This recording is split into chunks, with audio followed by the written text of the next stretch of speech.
আসসালামু আলাইকুম প্রিয় দর্শক, অন্য মঞ্চের আলোচনায় আপনাদের সকলকে আমন্ত্রণ জানাচ্ছি।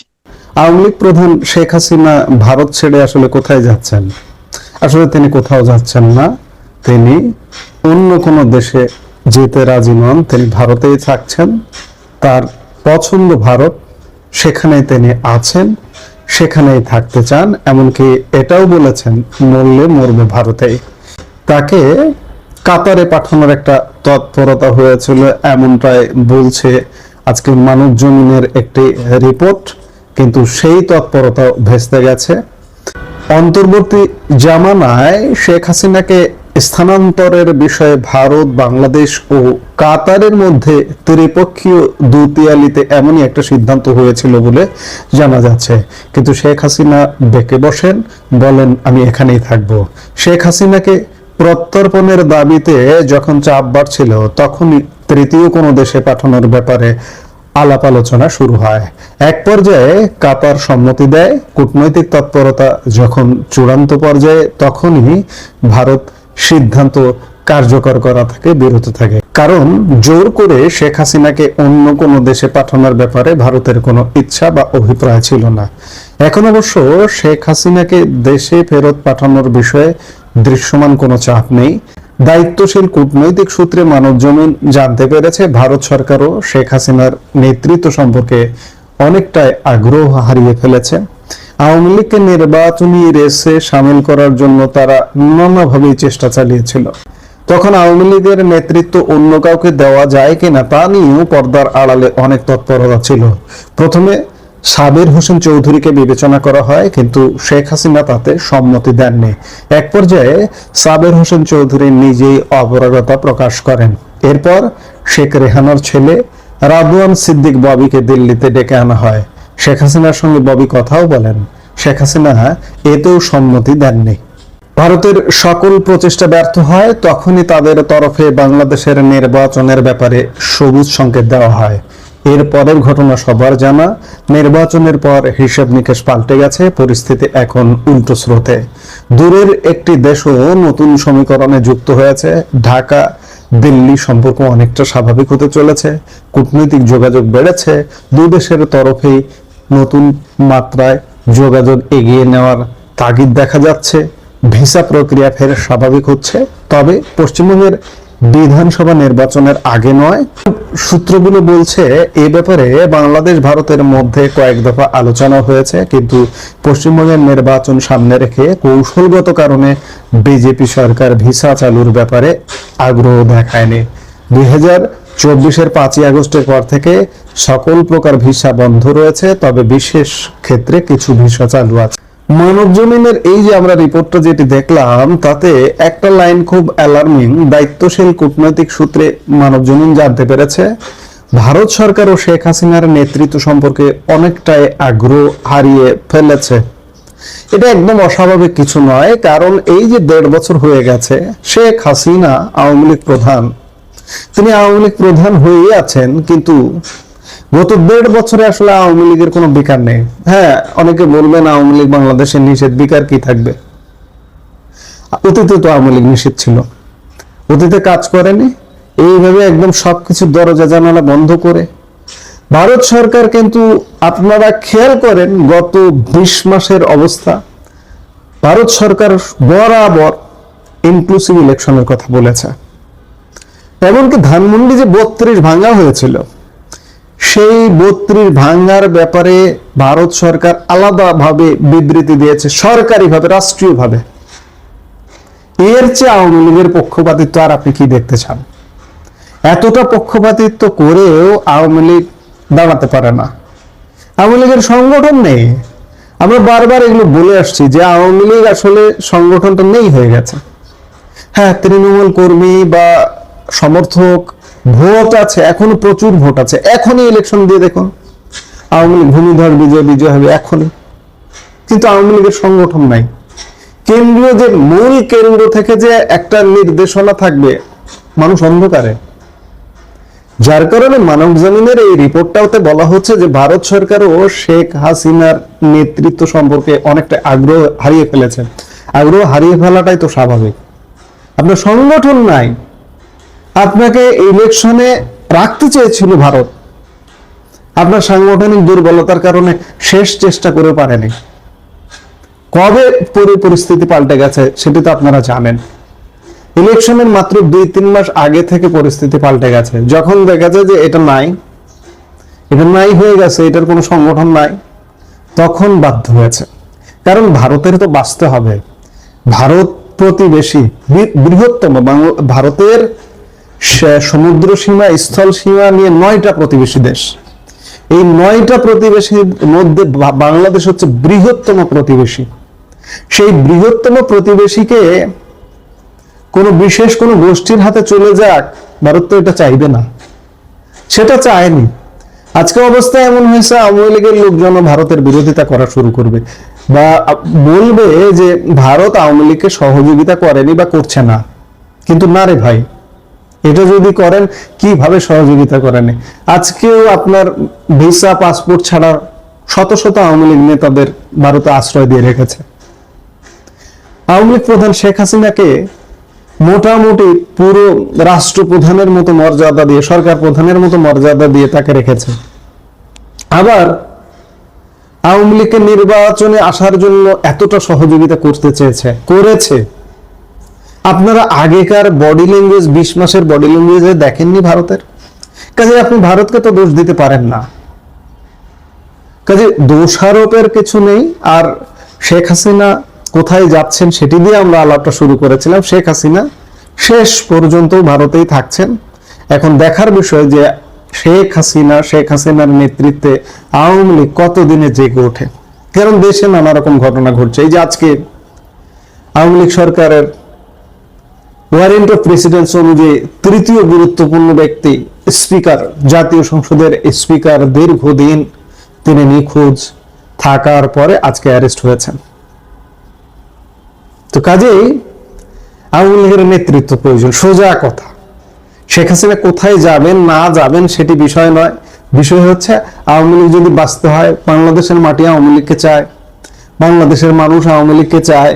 আওয়ামী লীগের বাংলাদেশে বিপুল সংখ্যক ভোট আছে, কিন্তু এগুলোকে তো কাজে লাগাবেন, সেই কাজে লাগানোর মতো নেতৃত্ব নেই।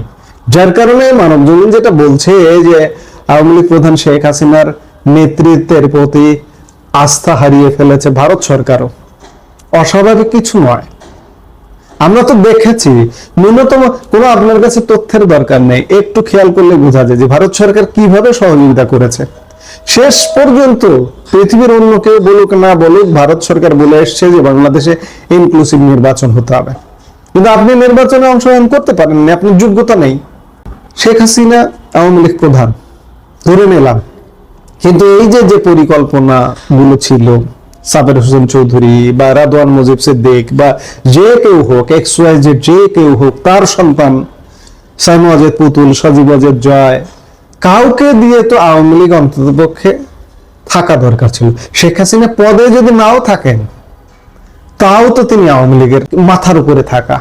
তিনি যদি একটা ধরে নিলাম একজন আওয়ামী লীগের সভাপতি দেওয়া হলো, সম্পাদক দেওয়া হলো, শেখ হাসিনার তার জীবদ্দশায় জীবিত অবস্থায় যদি সেই সভাপতি সম্পাদককে একটা কথা বলেন বা সেই সভাপতি সম্পাদক দিয়ে গাইড দিয়ে মাথার উপরে থেকে দল চালান, সেই সাধারণ সম্পাদক সভাপতি কি অস্বীকার করতে পারবে না। গত 20 মাসে বহু সুযোগ এসছে, বহু সুযোগ গেছে। আমরা হয়তো আজকে পার্লামেন্টেও আওয়ামী লীগকে দেখতে পারতাম। এটা অন্য কাউকে দোষ দিয়ে লাভ নেই ভাই, দোষ আওয়ামী লীগের, নিজের দোষ, নিজ দোষে আজ এই অবস্থা, এটা স্বীকার করতে হবে। এখন শেখ হাসিনা কোথাও যাচ্ছেন না, ভারতেই থাকছেন। ভারত থেকে আওয়ামী লীগের জন্য কি করেন সেটি আমরা দেখতে হবে যে শেষ পর্যন্ত আওয়ামী লীগ আসলে কিভাবে আসছে। আওয়ামী লীগ আসবে, এটা বাস্তবতা, এটা এখানে অবাস্তবতার কিছু নেই। আজকে হয়তো নেতৃত্বের দুর্বলতা আছে, নেতৃত্ব নাই, সংগঠন নাই, যে কোনো সময় সংগঠন জেগে উঠবে। সেই দিনের অপেক্ষায় হাজারো আওয়ামী লীগ নেতা কর্মী আছে এবং শেখ হাসিনা আলটিমেটলি ভারতেই থাকছেন। বুঝতে বাকি থাকে না যে শিরিন শারমিন চৌধুরী কোনো একটা বিশেষ গোষ্ঠীর দ্বারা নিয়ন্ত্রিত হচ্ছেন এবং তিনি এমন একটা হেফাজতে আছেন যেখান থেকে তিনি পদত্যাগপত্র পাঠিয়ে দিয়েছেন। সেটা চাউর করে দেওয়া যেমন সম্ভব, তেমনি তাকে এক রকমের জোর করে ভয় দেখিয়ে পদত্যাগপত্র স্বাক্ষর করে পাঠিয়ে দেওয়াও সম্ভব। বাংলাদেশের সাবেক স্পিকার, আওয়ামী লীগ আমলের সাবেক স্পিকার শিরিন শারমিন চৌধুরীকে গ্রেফতার করা হয়েছে। গোয়েন্দা পুলিশ ডিবি তারা শিরিন শারমিন চৌধুরীকে গ্রেফতার করবার পর সংবাদ মাধ্যমকে জানিয়েছেন যে তাকে নাকি নিজ বাসা থেকেই তারা গ্রেফতার করেছে।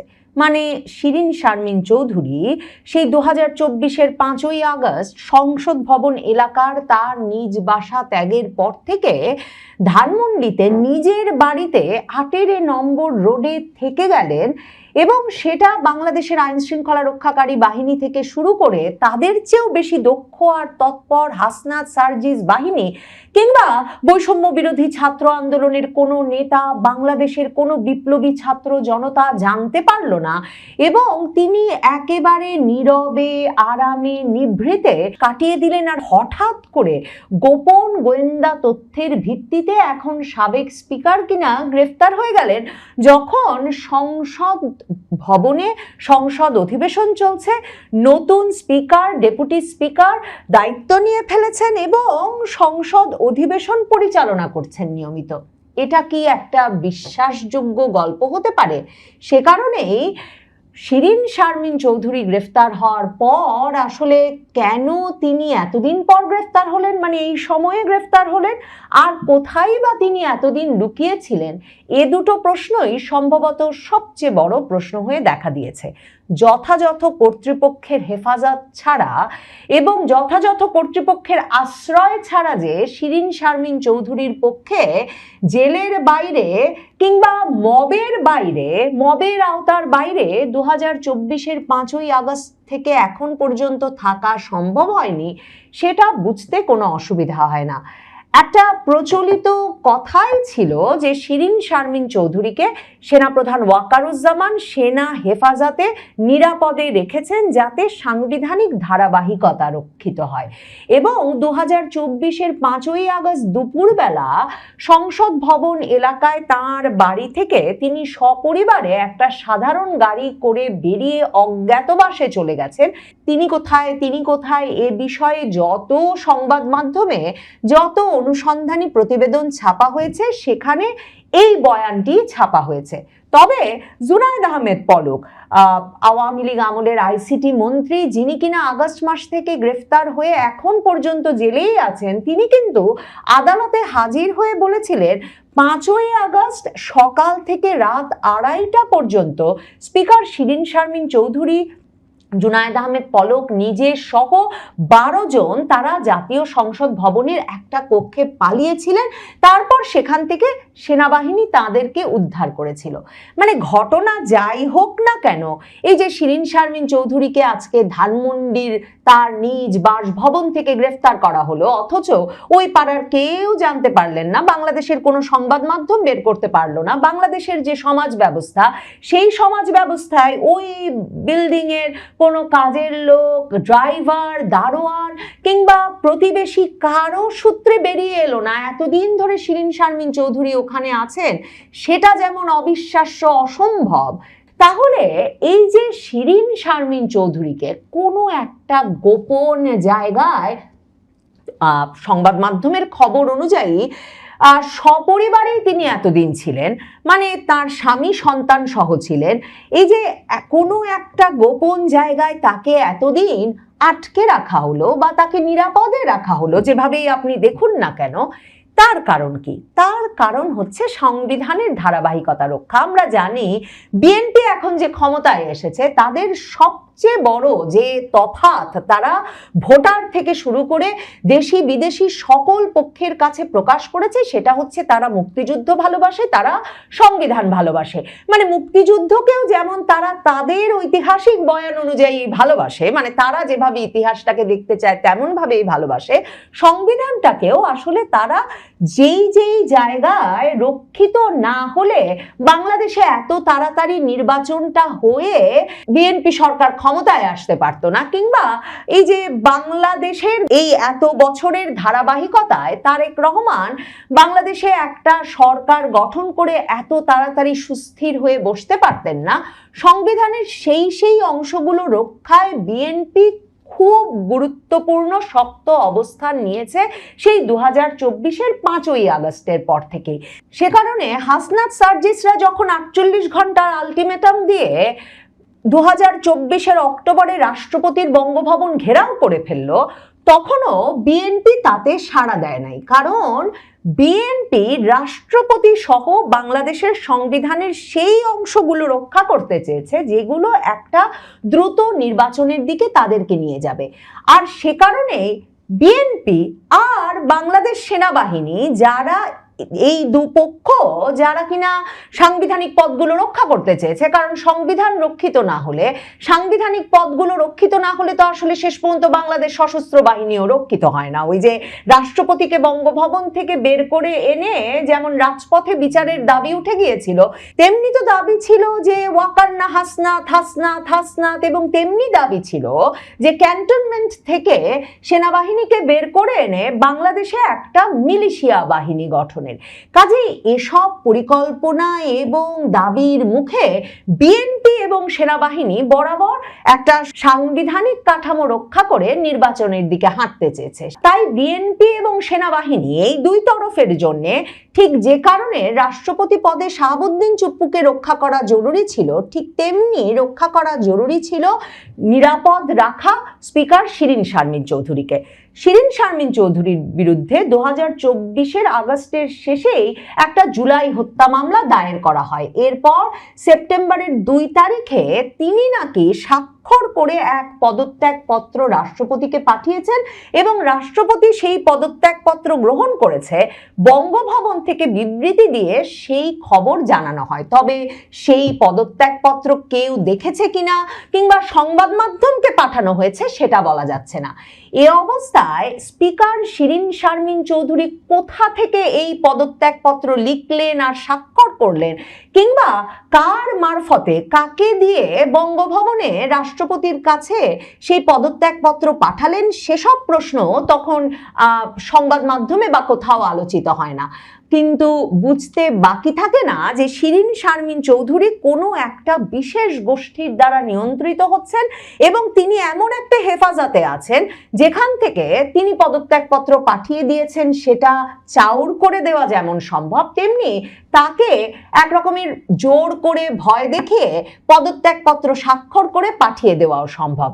বাংলাদেশের সংবিধানটা লিখিত এবং বাংলাদেশের সংবিধানের যে বিধান তাতে পরিষ্কারভাবে আছে যে স্পিকারের পদটি অত্যন্ত গুরুত্বপূর্ণ এবং স্পিকার পদত্যাগ করলেও পরবর্তী সংসদ বসার পর পরবর্তী স্পিকারের হাতে দায়িত্ব হস্তান্তরের আগ পর্যন্ত তিনিই দায়িত্বে আছেন বলে ধরে নিতে হবে। কাজেই এ দফায় সংসদ নির্বাচনের পর আমরা সংবিধান প্রিয় বিএনপির যে ধারায় আসলে সংসদ বসাতে দেখলাম বা সংসদ অধিবেশন শুরু করতে দেখলাম, কিংবা সংসদ অধিবেশনের আগে সংসদ সদস্যরা যে কায়দায় শপথ নিলেন, সেগুলোর সবকিছুর মধ্যে এত রকমের সাংবিধানিক ফাঁক আছে যে সম্ভবত এই সাংবিধানিক ফাঁকগুলো নিয়ে যদি বাংলাদেশের গণমাধ্যম প্রশ্ন তুলতো, কিংবা তারেক রহমানের বিরোধী রাজনৈতিক পক্ষ জামায়াত বা জাতীয় নাগরিক পার্টি প্রশ্ন তুলতো, কিংবা ইউনূস সরকার ডেকে বসতো, তাহলে যাতে সময় মতো স্পিকার শিরীন শারমিন চৌধুরীকে গোপন আস্তানা থেকে বের করে এনে সাংবিধানিক ধারাবাহিকতা রক্ষায় তাকে দিয়েই নতুন সংসদ সদস্যদের শপথ গ্রহণ করানো যায় এবং তার কাছ থেকেই নতুন স্পিকারের কাছে সংসদের দায়িত্ব হস্তান্তর করা যায়, এর ব্যবস্থা করা হতো। স্পিকার শিরীন শারমিন চৌধুরীকে নিরাপদ রাখার এর চেয়েও গুরুতর কারণ ছিল।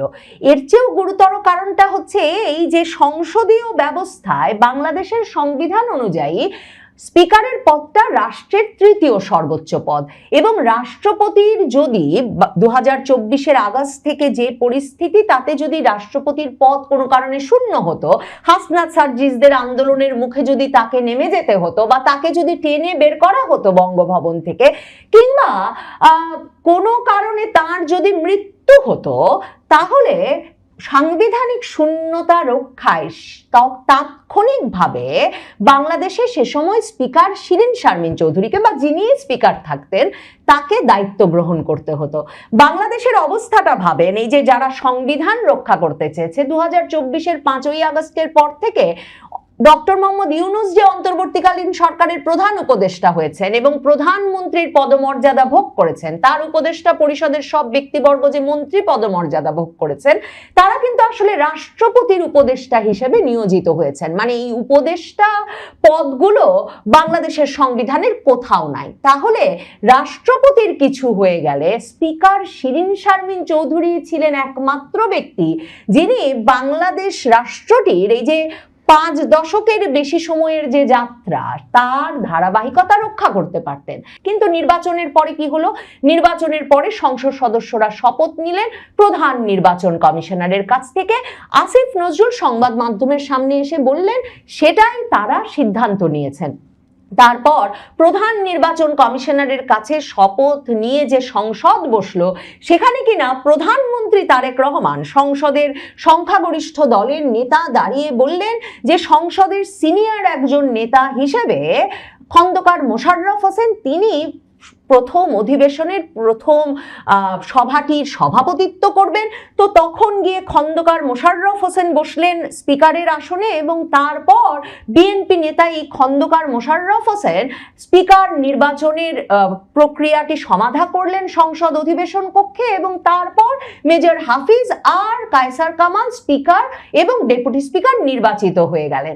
মানে এরকম ধারায় যে আসলে সংসদ অধিবেশন বসানো যাবে কিনা, শেষ পর্যন্ত সকল পক্ষ মেনে নেবেন কিনা, নাকি বাংলাদেশের বিবেক যে সংবিধান বিশেষজ্ঞরা এত বছর ধরে পত্রিকার পাতা মিডিয়া কাঁপিয়ে এসেছেন, তারা মুখ খুলবেন এবং বলবেন সাংবিধানিক ধারাবাহিকতা রক্ষা হচ্ছে না, কোথায় আছেন স্পিকার শিরীন শারমিন চৌধুরী, কিংবা না হলে ডেপুটি স্পিকার শামসুল হক টুকু, যাকে গ্রেফতার করে রাখা হয়েছে 2024 থেকে, তিনি তো এখনো অভিযুক্ত মাত্র, তার বিরুদ্ধে তো এখনো অভিযোগ প্রমাণিত হয়নি, তাকেই বা কেন জেল থেকে বের করে এনে সাংবিধানিক ধারাবাহিকতা রক্ষায়, সংবিধানের প্রকৃত বিধি অনুসরণে নতুন সংসদ সদস্যদের শপথ গ্রহণ অনুষ্ঠানটি পরিচালনার দায়িত্ব দেওয়া হচ্ছে না?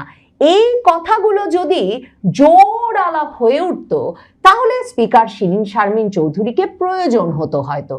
কিন্তু পরিস্থিতিটা এমন সাজিয়ে গুছিয়ে শেষ পর্যন্ত তারেক রহমান সেরে ফেলতে পেরেছেন যে প্রধানমন্ত্রী তারেক রহমানের এই মুহূর্তে এখন থেকে আর কোনো প্রয়োজন নাই স্পিকার শিরীন শারমিন চৌধুরীকে। স্পিকার শিরীন শারমিন চৌধুরীর এই গ্রেফতার মনে করিয়ে দিল সম্ভবত আরো অনেক চমক দেখা বাকি সামনের দিনগুলোতে।